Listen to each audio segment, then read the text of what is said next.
amis, merci de votre accueil, merci de votre présence. Nous sommes ici dans un contexte un peu particulier, avec des enjeux majeurs sur lesquels nous sommes tant et si mobilisés. Les régionales. Actuellement, un nombre grandissant de Français ont l'impression de ne pas être ou de ne plus être représentés, loin s'en faut, par les politiques, et ce, y compris bien souvent, malheureusement, par ceux qu'ils ont élus. La conséquence étant que la défiance ou l'indifférence à l'égard de la vie politique s'installe. Or, la gestion de la cité ne peut se dérouler en dehors de la cité sans la participation de nos concitoyens. Son fonctionnement en serait profondément altéré. La démocratie en danger et surtout l'intérêt général profondément atteint. Hélas, c'est bien ce qui est en train de se passer. Nous en sommes tous conscients. La Manif pour tous a donc conçu une manière nouvelle, inédite, de faire progresser la réflexion politique et de faire dialoguer directement des candidats à une investiture importante et des électeurs dans un objectif commun, la recherche de l'intérêt général.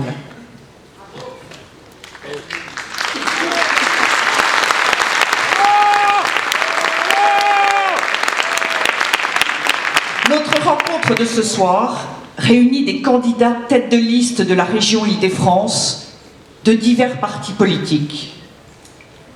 Parmi vous également, des électeurs de diverses sensibilités politiques, ainsi que des électeurs, sans doute, qui ne sont pas encore décidés sur leur vote prochain. J'en ai rencontré d'ailleurs il y a quelques instants. Or, nous sommes à une semaine de l'échéance du premier tour de ces élections régionales. J'espère que cet événement vous aidera à avancer dans votre réflexion.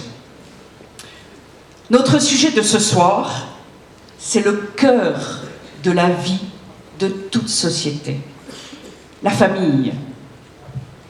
Celle-ci est l'articulation entre la personne et la société. Elle donne toute sa place à la personne humaine qu'elle accueille, qu'elle éduque, prépare à la vie d'adulte, accompagne, etc.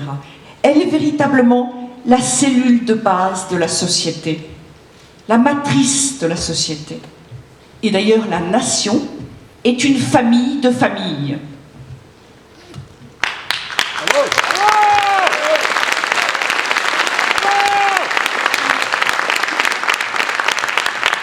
Alors, quelques mots sur la situation de la famille en France aujourd'hui. Nous sommes confrontés à un contexte idéologique de promotion de l'individualisme. Certains vont jusqu'à souhaiter une société fondée sur l'individu et non plus sur la famille. Ils s'imaginent aussi que l'État pourrait remplacer la famille, comme si l'État pouvait apporter l'amour et la proximité relationnelle nécessaires à tout être humain. Les mêmes confondent, nous ne le savons que trop bien, nous qui sommes ici, l'homme et la femme, le père et la mère, la paternité et la maternité.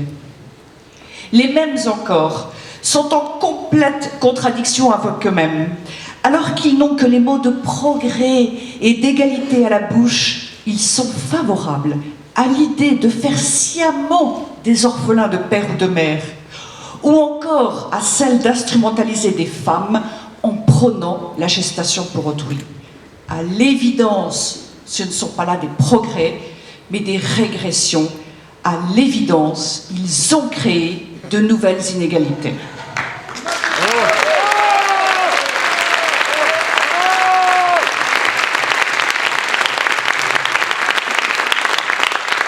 Tout cela s'inscrit, et je vais parler d'une manière un peu inhabituelle, dans le contexte d'une véritable crise de la famille. Chute du nombre de mariages, augmentation des divorces et encore davantage des séparations dans le cadre de l'union libre et du Pacs, augmentation du nombre d'enfants séparés de l'un de leurs parents, en général leur père, augmentation vertigineuse du nombre d'enfants placés.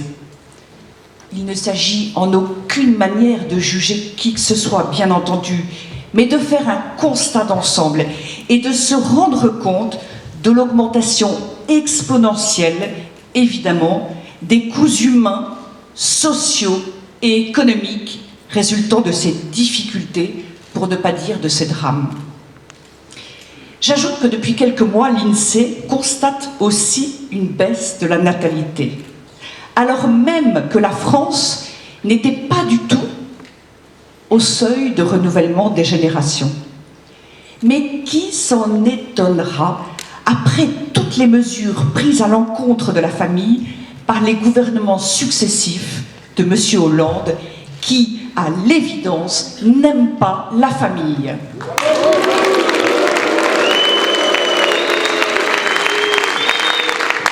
Je rajouterai d'ailleurs que M. Hollande, à l'évidence, ne sait pas ce qu'est le mariage, puisqu'il a voulu le transformer pour l'ouvrir à des couples qui ne peuvent fonder une famille.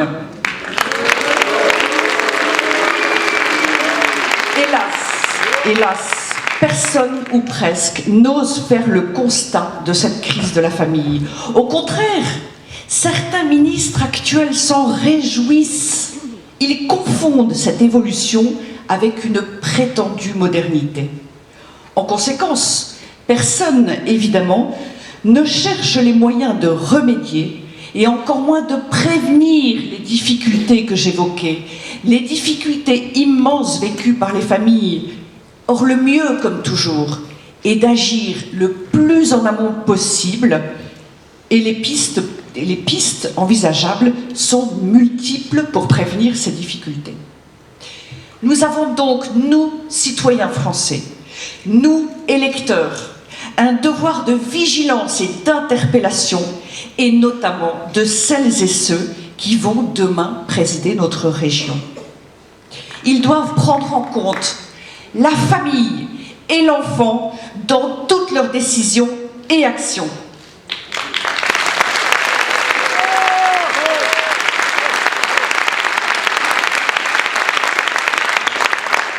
Alors certains nous disent, mais la famille ne fait pas partie des compétences de la région. Mais la famille, c'est la cellule de base de la société et à ce titre, toute action politique l'impacte.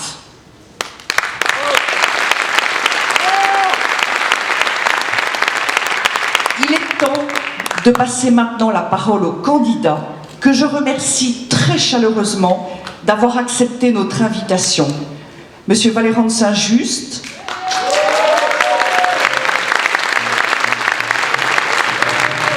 Madame Valérie Pécresse et Monsieur Nicolas Dupont-Aignan.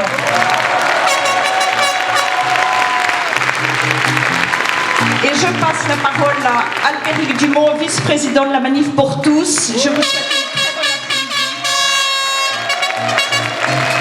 À tout à l'heure.